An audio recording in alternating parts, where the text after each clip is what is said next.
Assalamualaikum warahmatullahi wabarakatuh. Para fans Timnas Indonesia dimanapun Anda berada, kita ketahui pada leg pertama Piala AFF 2022 antara Timnas Indonesia kontra Vietnam berakhir dengan skor 0-0. Skor kacamata ini tentu sangat menyakitkan bagi Timnas Indonesia karena Timnas Indonesia bermain di kandang di hadapan para suporternya sendiri. Nah, pada pertandingan tersebut sejatinya banyak peluang yang diciptakan oleh Timnas Indonesia, tetapi lini serang atau striker Timnas Indonesia masih belum bekerja secara maksimal. Nah, para fans Timnas Indonesia dimanapun Anda berada, sejatinya Timnas Indonesia masih terbuka lebar untuk bisa melaju ke final Piala AFF 2022. Karena pada Senin 9 Januari 2023 mendatang, Timnas Indonesia ini akan melawan ke markas Vietnam.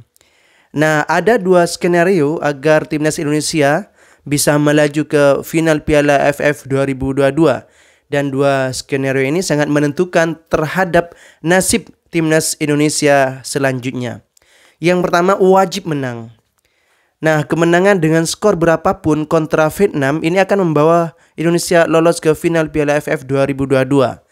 Hasil imbang 0-0 di leg pertama membuat peluang Timnas Indonesia ini sangat besar.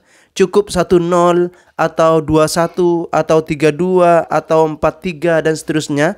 Terpenting Timnas Indonesia menang, maka otomatis Timnas Indonesia ini akan melaju ke final Piala AFF 2023.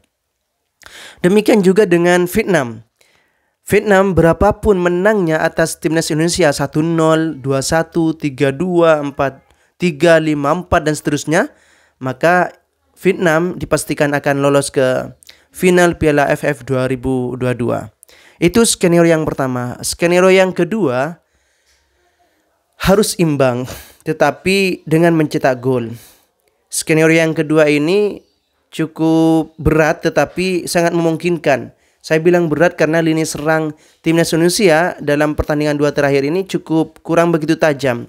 Tetapi ini adalah sepak bola, segala kemungkinan bisa terjadi. Nah, di skenario kedua ini Timnas Indonesia harus mencetak gol yang nantinya berujung pada skor sama dengan Vietnam. Baik itu 1-1, 2-2, 3-3, 4-4, 5-5 dan seterusnya. Terpenting Indonesia bisa mencetak gol dan akhir dari pertandingan draw. Jadi hanya ada dua skenario agar Timnas Indonesia bisa melaju ke Piala AFF 2023. Menurut para fans Timnas Indonesia, kira-kira skor akhir yang pertemukan antara Vietnam versus Timnas Indonesia di leg kedua Piala AFF 2022 ini akan berakhir berapa? Mari kita diskusikan di kolom komentar. Terima kasih. Assalamualaikum warahmatullahi wabarakatuh.